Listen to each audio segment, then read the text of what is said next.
Hello，熟悉我频道的人都知道，这个是我的老朋友了，他叫 Richard，然后他现在在 Western University 读教育学的博士，所以今天有机会呢，我又把他请过来了，就随便的聊一点关于读博呀，在加拿大留学生活上的一些东西吧。就是我现在我这个频道没什么流量，有的粉丝每次我打开私信一看，全都是问我，就是你那个 Richard 他的那个联系方式是什么，就没有人找我。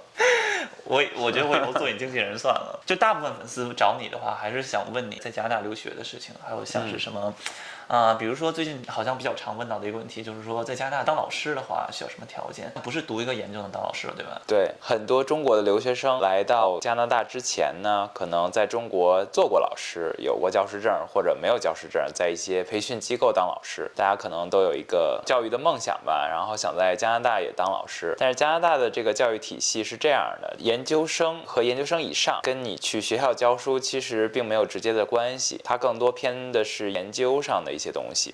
那如果你想去加拿大的中小学教书，那你需要选择的是加拿大的 Bachelor of Education， 基本上每个学校它还不一样。比如说 University of Ottawa， 它基本上是1年半左右的一个时间。那比如像 Queen's University， 它基本上是1年或者是10几个月的 program。所以每个学校是不一样，包括每个省它也是不一样的。如果你选择在安省，那你拿到的是安省教师资格证；如果你去了别的省，你拿的是别的省的教师资格证。你从一个省可不可以去另一个省教书呢？原则上是可以的，但过程中当然也有一些复杂的一个关于 networking 的一个问题。比如说你拿的安省的教师资格证，你熟悉安省的学校，那你可能到另一个省，那个省的一些教育政策呀、制度啊，你可能不太了解，然后包括学校你也不太了解，所以呢，找工作可能也会成为一些障碍。但是总体来说，如果你想教书的话，你的第一步就是要选择一个 Bachelor of Education 的 program。那很多人说啊 ，Bachelor 是不是比Master 更简单啊？其实不是的 ，Bachelor of Education 的申请的成功率更低，比 Master 更难。为什么呢？因为你想 Master 读出来之后，你可以做任何事情，基本上跟教育实践没有太多相关的一些工作都可以。比如说去一个留学机构做一些 consultant，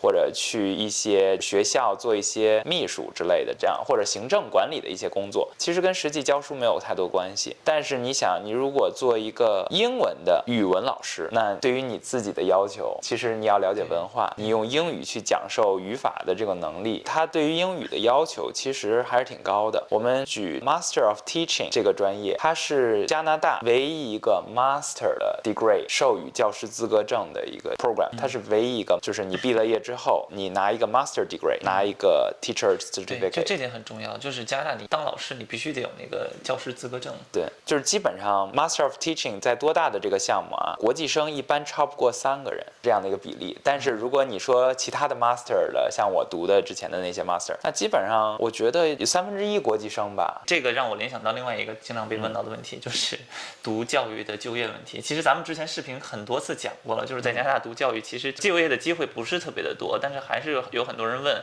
首先一点就是因为他读的是 Master of Education，他没办法直接当老师。那其他的一些行业呢？像你的那些同学，我知道的好像就业的，除了像你现在还在读博，其他人好像有做一些私教机构的培训老师，但是这个薪水不是很稳定的，就是不太稳定的有一些课。然后其他人好多都转行了吧？因为我联系的同学不太多，因为我在我的 Master 的这个 program 是做研究的，基本上写论文的。我大部分的同学呢都是不写论文的，就是上完课之后就毕业了，所以很多人我都不太清楚到底有没有做教育相关的。但是如果想做教育相关的，基本上就是刚才你说的语言的机构啊、培训机构啊，做老师也好，做行政也好，做招生也好，留学机构啊。见过最好的一个人好像就是申请到一个公立的学校做 admission office， 好像是做也是 secretary 相关的那种工作，但是这已经是最好的了，也不算编制，但是就算是一个正式的文员了。对，像其他的一些同学很多都是教一些很散的课，拿一些散的钱，所以或者转行了，对吧？做金融啊，做其他的一些工作，就业不是特别的容易。我觉得就业还是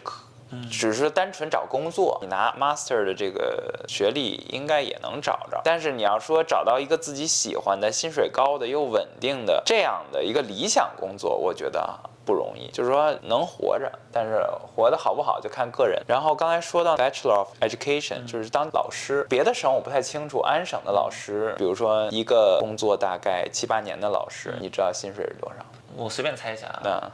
8、9万。10万以上。也就是说，一个老师，比如说24岁毕业，然后教10年，34岁，你的年薪大概就是10万以上，而且它是一个非常安全的工作，你就不会被 fire。但是其实这个也是花了挺长时间的。但是它每年的工资是往上涨的，它的起薪大概也是之前是5、6万吧，6、7万，加拿大是一个正常的，对，是一个正常的那个水平，而且不一定大家都在多伦多，对不对？如果你在别的小的一些城市，其实还是可以的。加拿大的房价其实相对来说，除了多伦多之外，还都是可以接受的。如果你一年挣个7、8万，其实也不少了，对吧？几年也能买个房子。所以如果真的能进编制的话，而且老师是有寒暑假的。但是就像你说的，你说拿到这个教师资格证就能进编制吗？也不是。这个就是一个很有意思的问题了。其实我觉得跟中国在这个方面其实还挺像的，就是你也得有人脉、有关系。我刚才就想说关系。对。然后，但是它跟中国的关系不太一样啊。在这儿呢，是你得多去接触人，因为加拿大求职它有一个规矩，就是我只 hire 我知道的人，我了解的人。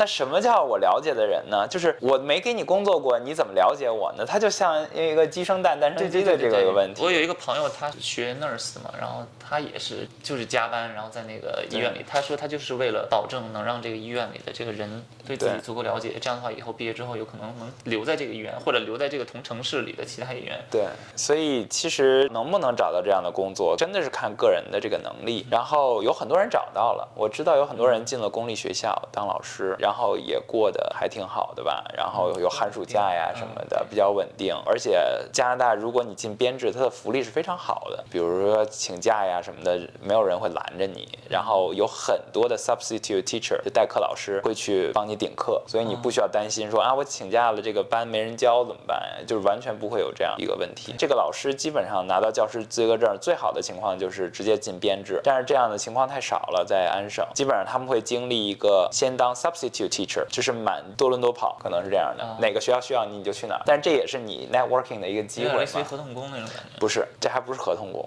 你第二步是你跑了一阵儿，发现有的学校校长觉得你还真不错，他愿意给你签一个短期或者长期的合同，你才到了 contract。然后呢，你 contract 一定时间呢，它也是论资排位，比如 contract 它也分10分的和0分的，就是你慢慢积累自己的在这个学校的名声吧。等你积累一定程度，排到你了，有编制出来了，他就给你发一个 tenure， 意思就是你进编了。说句不好听的啊，我能理解，不是每一个老师都有教师梦的，就大家可能有的人有，但是在加拿大也有很多老师真的是把它当成一个普通的工作，就不是很负责的。但是即使这样，学校也没有资格去 fire 你，你只要不干出一些违法乱纪的事情，你教的再差，基本上学校也不会拿你怎么样。这跟美国就不太一样，美国是有州考试的，当然加拿大也有，但美国的这个州考试跟老师的这个教职的职级薪资挂钩的比较严重。加拿大呢，就是相对没有给老师那么大的压力，虽然加拿大也有这个所谓的考试，但如果你是 tenure 的话，一般来说就是不会把你怎么样，保你退休没有问题，享受一生荣华富贵。对，其实你想一年挣10万，在加拿大应该算是很高的薪水了，过得还是不错的。反正这边我觉得就是一些基础类的需要人去做的工作，其实薪水都挺高的。对，像老师啊、护士啊，对啊，还有包括一些 public transit 的那些公交系统的司机，收入都挺，但是那个不是很好进的，他们好像据说都世袭的，就是我爸爸是开公交的，然后我就得托他的关系我才能进，我不知道是真的假的，但是他们讲是这样，差不多是。对了，说起来你在那个 Western 已经算是1学年了，对，怎么样这一年感觉？就有点累，我觉得不是学习累啊，是我自己又要工作又要学习，所以累。如果我不用工作的话，我会觉得没什么。记得你那个 PhD 你是有全奖的吗？对。那你现在每个月你可以拿到，比如说做 RA 之类的那种。对。博士是叫 RA 吗？对，就是它有很多。我第1年是 RA。那等于说你就是除了学费什么免之外，每个月就还是有一些额外的。有工资。但那个工资只能用来 cover 你的那个房租，差不多就没什么剩的了。没有太多剩，房租加 grocery 吧，我觉得就不是说你去饭馆吃饭那个，那肯定 cover 不了。你像房租加一般的吃饭的那个，就1300-1400的样子。1300在伦敦1200-1300，还行。对。对，伦敦消费还是比多伦多要低一点。多伦多的话，如果是不合租的话，那就挺贵的。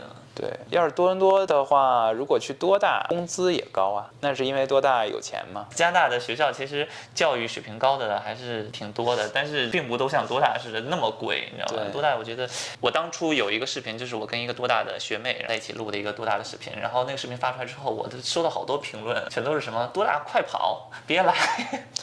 对，就感觉好像对。说到这个，就可以说说排名的问题。选留学这个学校要不要看排名？就因为在中国，包括这个世界，大家都有各种排名，然后大家都对这个很有迷思，说我一定要选一个排名高的，然后排名高的就一定是好的。怎么说呢？你对这个排名怎么想？我觉得2点，一个是中介很喜欢，因为很适合拿来去给那些学生家长去参考。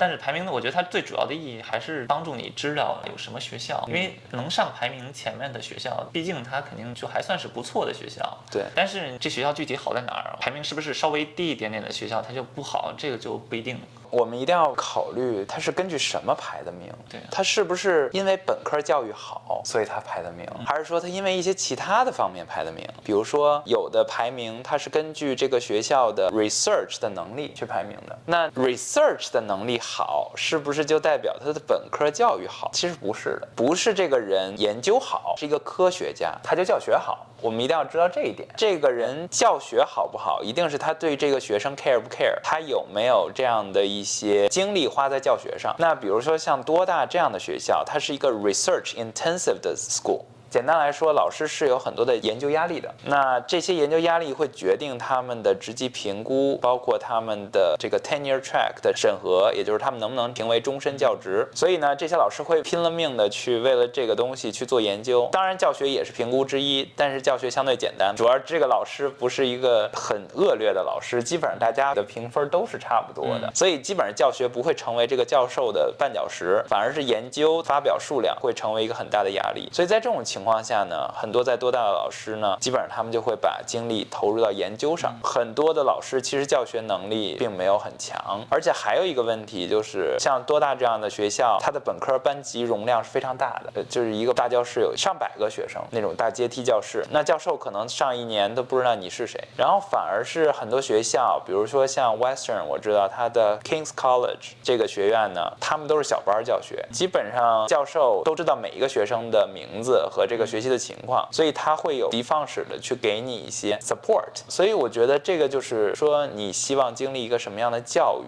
不代表说排名第一的学校毕业的他就一定能 guarantee 找一个工作，然后排名低的学校他就没有工作。在加拿大其实这种事情是不存在的，就是完全靠对学校的名声的考量会稍微的没那么严重。对，是的，是的，就是尤其你在工作场合，人家看的是你工作能力。就是为什么学 IT 的很多都宁可挤破脑袋去 Waterloo。其实 Waterloo 的话，你如果看它排名的话，其实不高的，对，就是因为人家有 co-op。